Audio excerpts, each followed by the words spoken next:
Hey there. Greetings, everybody. It is Gleekon here again with another episode of Lore of Warcraft as we continue our journey in that year before Classic begins. So close. We can taste it. On our last episode, we continued looking at that World of Warcraft. Or not, I do that every time.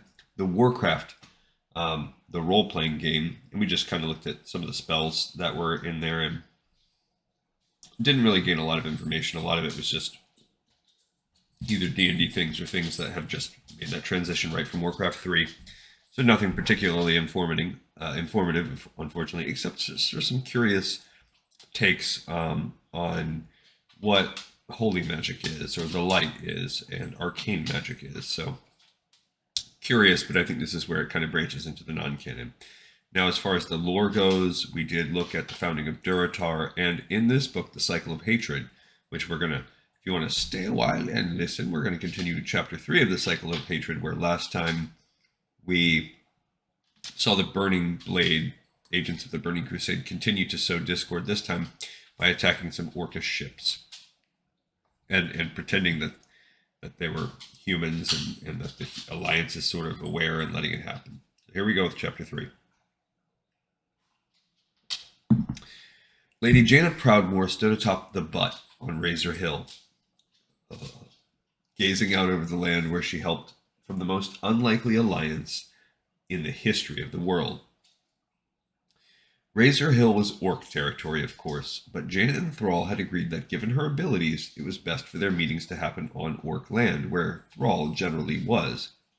For Jaina's part, her magic allowed her to go wherever she wished in an instant. In truth, when the summons had come from Thrall, it had come as a relief. Jaina's entire adult life, it seemed, consisted of going from one crisis to another. She had fought demons, and orcs, and warlords, and had the fate of the world in her small hands more than once. She once was the lover of Arthas, when he was a noble warrior, but he had been corrupted, was now the Lich King of the Scourge, the cruelest warlord in a world that had seen its fair share of them. Someday she knew she would have to face him in battle. Medivh, the Sargeras-cursed wizard who had seemingly doomed humanity by letting demons and orcs overrun this world, became a staunch ally who convinced Jaina and Thrall to unite their people with the Night Elves against the Burning Legion. After that, when the humans built Theramore as their new home on Kalimdor, Jaina had thought that things would calm down. But things were never calm when one ruled, even in times of peace, and she found that the day-to-day running of Theramore almost made her long for the days when she was fighting for her life. Almost, but not quite. In truth, she had few regrets, but she also grabbed the opportunity for a respite like a desert traveler grabbing a water flask. So this is now, there's no ifs, ands, or buts about it yet. We're clearly after the full Warcraft 3 campaign, both expansion. Standing at one edge of the butt, she looked far down on the small orc village at the base of the hills. Well-defended huts dotted the harsh brown landscape. Even in times of peace, the orcs made sure their homes would not be taken. A few orcs walked between the huts, greeting each other, some pausing to speak. Jaina couldn't help but smile at such quotidian simplicity. Then she heard the low, steady rumble that heralded the arrival of Thrall's airship. Turning around, she saw the massive dirigible approach. As it grew closer, she saw that only Thrall stood in the undercarriage that was carried along beneath the massive hot air-filled canvas that propelled the machine through the air. Said canvas was decorated with a variety of symbols, some of which Jaina recognized as pictographs from an old version of the Orc language. One she knew was the symbol of Thrall's family, the Frostwolf clan. That was the main thing that differentiated Orc airships from the ones Jaina's people used. The airships that Theramore had rented from the goblins were more nondescript affairs. Jaina wondered if the Orcs' way might not be better, to imbue their non-living transports with personalities akin to that of living mounts. In the past, when they'd met on the butt, Thrall had at least brought a guard or two. That he was traveling alone now concerned Jaina greatly. As the airship approached, Thrall pulled some levers and the dirigible slowed, finally coming to a hover over the butt. Pulling one final lever, Thrall lowered a rope ladder and climbed down. Like most orcs, Thrall had green skin and black hair, the latter braided and draped over his shoulders. The The black plate armor with bronze trim he wore belonged to Orgrim Doomhammer, Thrall's mentor, and the man for whom Durotar's capital city had been named.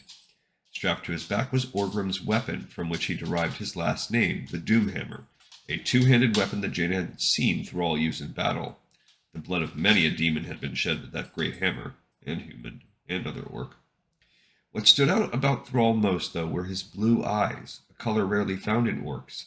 They bespoke both his intelligence and his kindness. 3 years ago, while both Theramore and the cities of Durotar were being built, Jaina had given Thrall a magical talisman, a small stone carved in the shape of one of the old Tirisfallen runes. Jaina had its twin in her own possession. Thrall needed only to hold it and think of her, and Jaina's talisman would glow. The reverse also held true.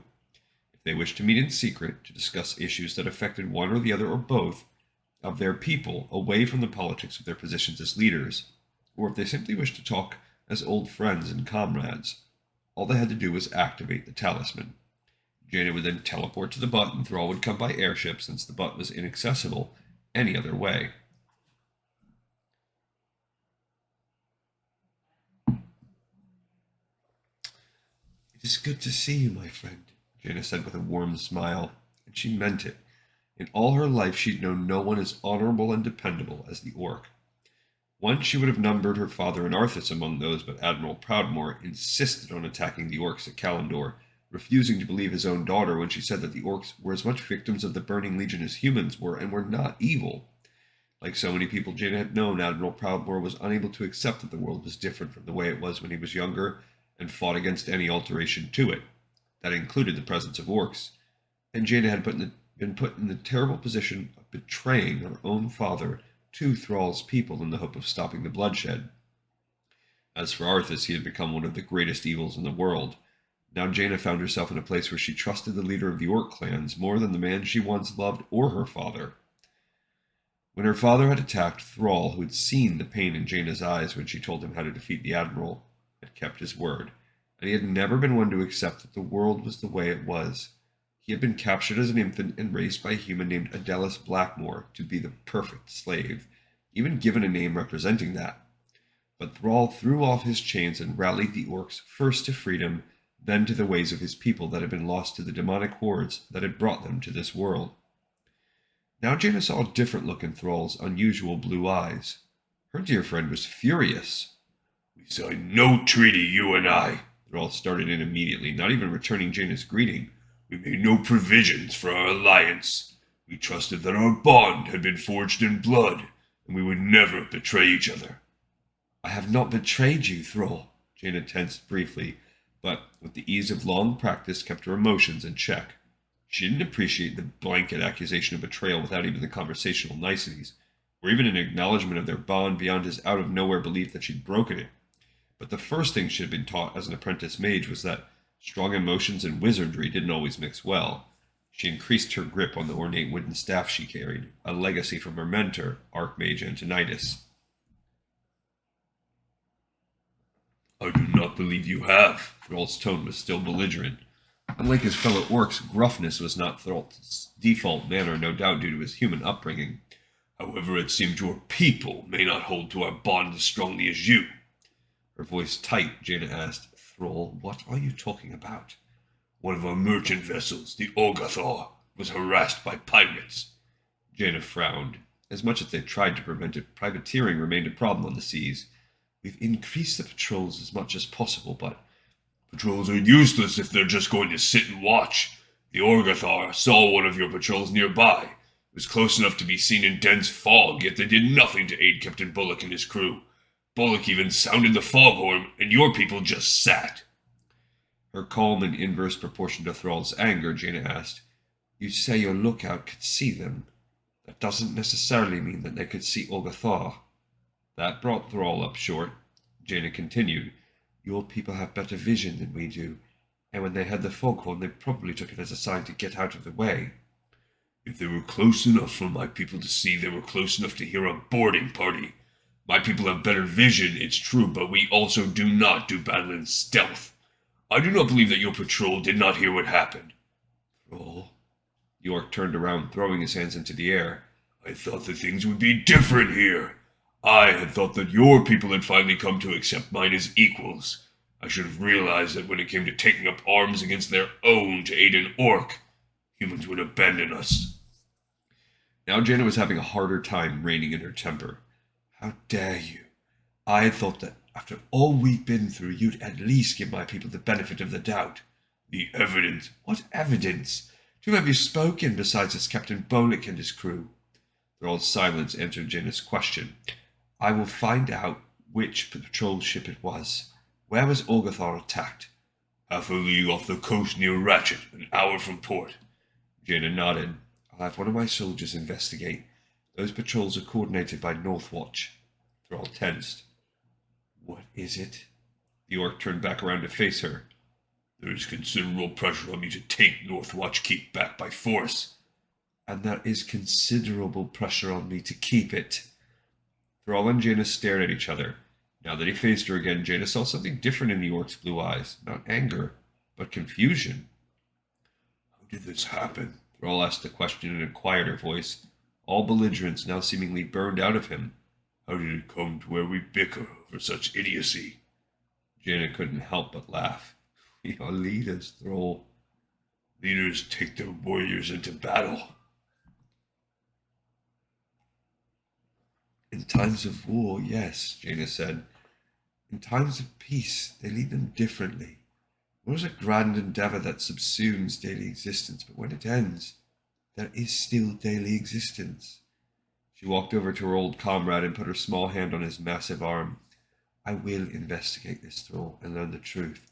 And if my soldiers did not do their duty by our alliance, then I swear to you they will be punished. Thrall nodded. Thank you, Jaina. And I apologize for my accusations, but my people have endured so much. I have endured so much, and I will not see our people mistreated again. Nor will I, Jaina said quietly, and perhaps, she hesitated. What? Perhaps we should draft a formal treaty, because you were right before. You and I may trust each other, but not all humans and orcs will do likewise. And much as we may wish it otherwise, we will not live forever. Thrall nodded. It is often difficult to remind my people that you are no longer our slave masters. In many ways, they wish to continue the rebellion, even though the time of orc enslavement is long past. Sometimes I get caught up in their fervor, especially since I was raised in bondage by a creature as foul as any member of the Burning Legion. Sometimes I believe the worst, and so will my people when I am gone and can no longer remind them. So perhaps you are correct. Let us solve this crisis first, Jaina said, giving Thrall a smile. Then we will speak of treaties. Thank you. Then Thrall shook his head and chuckled. What is it? You are nothing like her in any way, but when you smiled just for an instant, you reminded me of Tari.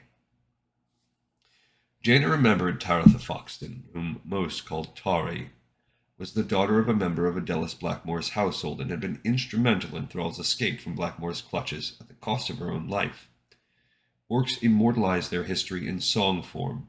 A Lok Oman chronicled the starting of a family, a Lok Tra, a battle, a Lok Vadnad, the life of a hero. To the best of anyone's knowledge, the only human ever to have a Lok Vadnod son of her life was named Tari. And so Jaina bowed her head and said, I am honored to be so associated. I will send Colonel Lorena to Northwatch, and as soon as she reports, I will inform you. Thrall shook his head. Another woman in your military. Humans astound me sometimes. Jaina's tone grew frosty. Again, she tightly gripped the staff. What do you mean? Can men and women not be equals in your world? Of course not. Nor would I say, he added quickly before Jaina could interrupt, that they are unequal, any more than I would say that an insect and a flower could be equals. They serve completely different purposes. Which is odd, because there are a lot of powerful orc females, but you don't ever see a female orc war chief, so there maybe is some truth behind that. Grateful for the opening, Jaina said the same thing to Thrall that she had said to Antonidas when, as a brash young woman, she had insisted on becoming his apprentice. Back then, the Archmage had said to her, It is no woman's nature to become wizards, and it is a dog's nature to compose an aria. As then, which is weird too. Tons of female wizards. But I guess you didn't see a lot in the pre-World of Warcraft, pre-Warcraft 3 time. As then she now said to Thrall, is not what separates us from animals that we can change our nature. After all, there are those who would argue that an orc's nature is to be a slave. Then Jaina shook her head. However, there are many who think as you do. It is why women have to work twice as hard to achieve the same position as a man, which is why I trust Lorena more than any of my other colonels. She will learn the truth. At that, Thrall threw back his massive head and laughed heartily. You are a fine woman, Jaina Proudmoore. You remind me how much I still have to learn about humans, despite having been raised by them. Given who raised you, I'd say that was more because you were raised by them. Thrall nodded.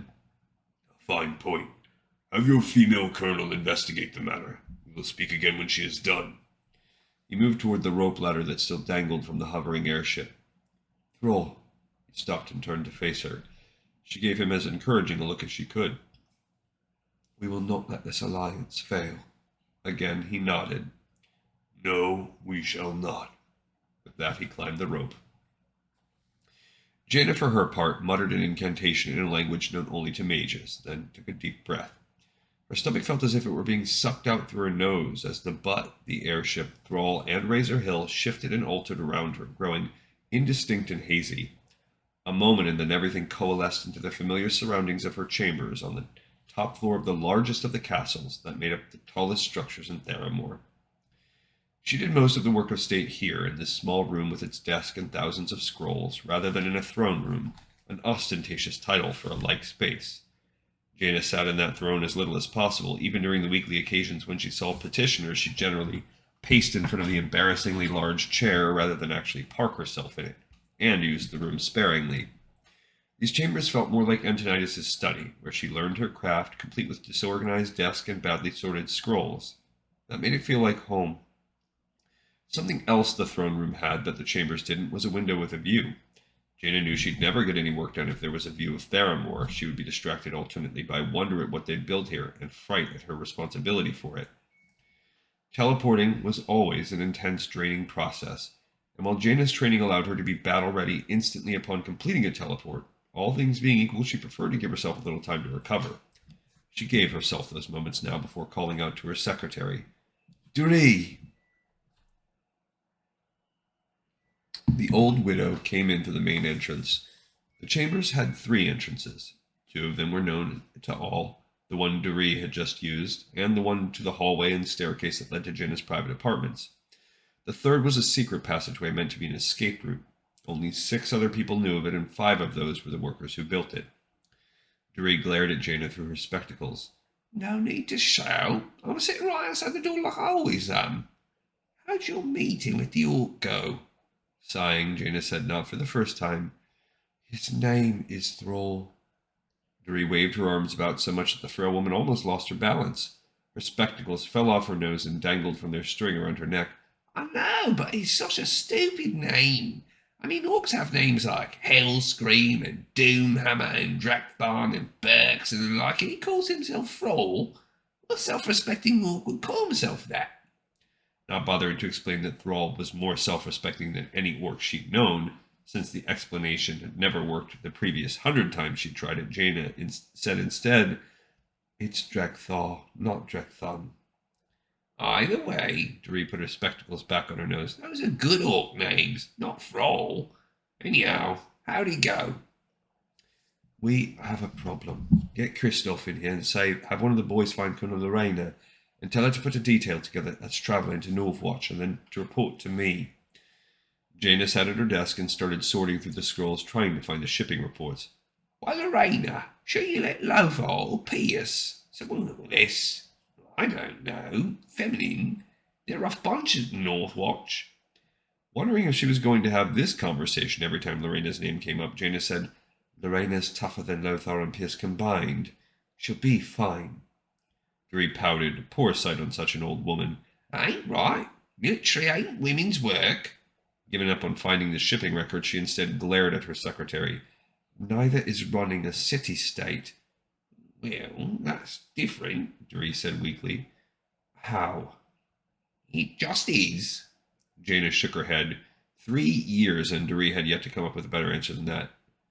Just go get Kristoff and send for Lorena before I turn you into a newt. You turn me into a newt, you'll never find anything again. Throwing her hands up in frustration, I can't find anything now. Where are the damn shipping records? Smiling, Doree said, Kristoff has him. I'll tell him to bring him when he comes, shall I? Please. Doree bowed, which caused her spectacles to fall off again. Then she left the chambers. Jaina briefly considered throwing a fireball after her, but decided against it. Doree was right. Without her, Jaina never would be able to find anything. Moments later, Kristoff arrived, several scrolls in hand. Doree said you want to see me, milady. Did you just want these? He indicated the scrolls. Both, actually. Thank you, she added as she took the scrolls from him. Kristoff was Jaina's Chamberlain. While she ruled Theramore, Kristoff was the one who ran it. His capacity for irritating minutiae made him ideal for the job, and it had been the primary thing keeping Jaina from indulging in a homicidal rage when being a leader became too much for her not very broad shoulders to bear. He had been the clerk to High Lord Garithos before the war, when his organizational skills had become legendary. And Garithos was that evil racist dude, if you remember. Certainly he did not advance in the military due to any physical prowess. Kristoff was tall but rail thin, seeming almost as fragile as Doree, who at least had old age to blame. His straight, dark, just past shoulder-length hair framed an angular face and hawk nose, a visage that seemed to wear a perpetual scowl. Jaina shared Thrall's story of the attack on Orgothar and the nearby vessel doing nothing to help. Raising a thin eyebrow, Kristoff said, The story does not seem credible. Half a league off Ratchet, you said. Jaina nodded. There are no military boats assigned to that region, milady. The fog was thick. It's possible that the boat Captain Bolick saw was off course. Kristoff nodded, conceding the point. However, milady, it is also possible that Captain Bolick was mistaken. Seems unlikely. Jaina walked around to the other side of her desk and sat in a chair, placing the shipping records on the only open space. Orcs have keener eyesight than we do, remember, and they tend to use the most gifted in eyesight as lookouts. We must also consider the possibility that the orcs are lying. Before Jaina could object to this notion, which she very much intended to do, Kristoff held up a long-fingered hand. Do not speak of Thrall now, milady. The Orcs' war chief is an honourable man, it's true. You do well to place your trust in him, and I believe that he is simply relaying what he was told by his people. Then what are you saying? Jaina knew the answer to the question, but wanted to hear Kristoff confirm it. I am saying the same thing that I've said to you all along, milady. We cannot afford to blindly trust the Orcs. Individual Orcs have proven honourable, yes, but Orcs as a whole. We would be fools to assume that they all wish us well, and that they will all be as enlightened as Thrall. He was a strong ally against the Burning Legion, and I have nothing but admiration for what he has done. But what he has done is temporary. Kristoff set his thin hands down on his desk, leaning toward Jaina. The only thing keeping the Orcs in line is Thrall, and the minute he is gone, I can assure you, milady, the Orcs will revert to type, and do everything they can to destroy us. Jaina barked a laugh involuntarily. Kristoff's words mirrored Jaina and Thrall's conversation, yet it seemed less rational coming out of the Chamberlain's mouth. Kristoff straightened. Something amuses you, milady. No, I believe you are overestimating the situation. And I believe you are underestimating it. This city-state is all that keeps Kalimdor from being run entirely by the Orcs. Kristoff hesitated, which was unusual. The Chamberlain had made a career out of being forthright, which was one of his more useful characteristics. What is it, Kristoff? Our allies are concerned. The notion of an entire continent under Orc rule is disturbing to many. At present little is being done, in part because there are other issues, but right now I'm all that is preventing an invasion. As long as the Lady Proudmoore, Great Wizard, victor against the Burning Legion, rules the humans on Kalimdor, the rest of the world will sleep at night. The moment they believe that Lady Proudmoore cannot keep the Orcs in line, that will change, and the invasion force will make your late father's fleet look like a pair of rowboats. Jaina leaned back in her chair. In truth, she had given little thought to the world beyond Kalimdor, busy as she had been with fighting the demons and then building Theramore, and her own father's attack drove home the fact that those who had not actually fought alongside the Orcs still viewed them as little more than animals. But Kristoff should have known better. What is it you're suggesting, Chamberlain? That this Captain Bolick might be an agitator trying to turn Thrall against you, against us. Even with Northwatch, we are very much alone within Theramore's gates, and could easily find ourselves surrounded by orcs, and more, with the trolls already on their side, and the goblins unlikely to take any side. Jaina shook her head. Kristoff's prediction was the worst nightmare of every human living on Kalimdor. It seemed like only yesterday that they were well on the road to making those nightmares an impossibility. Trade with the orcs was going smoothly. The Barrens, neutral territory between Durotar and Theramore, had been peaceful and orderly. The two species that had once despised each other had lived in peace for 3 years. The question Jaina now asked herself was whether or not this was a portent of how things should be, or simply a resting period while they recovered from the Burning Legion and just the calm before the inevitable storm. Before Jaina could contemplate further, a tall, dark-haired woman with a square face, pointed nose, and broad shoulders entered. She wore the standard military uniform of plate armor with a green tabard depicting the anchor-shaped emblem of Kultiras, the former home of the Proudmoore family. Raising her right hand to her forehead in salute, she said, "Colonel Lorena, reporting as ordered, milady."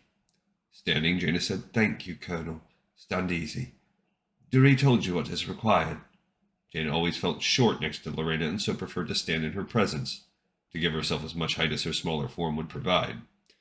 Lowering her hand and putting both arms behind her back, but otherwise still standing ramrod straight with perfect posture, Lorena said, "Yes, ma'am, she did. We leave for Northwatch within the hour, and I've sent a runner to inform Major Davin of our arrival." "Good. That'll be all, both of you." Lorena saluted, turned on her heel, and exited. Kristoff, however, hung back a moment. When the Chamberlain refused to speak, Jaina prompted him. "What is it, Kristoff?" "It might be wise to have the detail accompanying Lorena remain at Northwatch, to fortify it." Without hesitation, Jaina said, "No, milady." "The orcs want us out of Northwatch altogether, Kristoff. And while I understand why we can't accede to that request, I am not going to do something as provocative as reinforce it, especially when they believe that we refuse to help them against pirates." "I still think you've been excused, Chamberlain," Jaina said frostily. Kristoff glowered at her for a moment before bowing low, spreading his arms and saying, "Milady," before taking his leave. So tensions are brewing, as we kind of know they have to. All right, everyone, thank you so much for watching, for listening. Hopefully you enjoyed another one of these chapters of the Cycle of Hatred. I'm liking it so far. But for now, we are done with this episode of Lore of Warcraft. It's in the pipe. 5x5.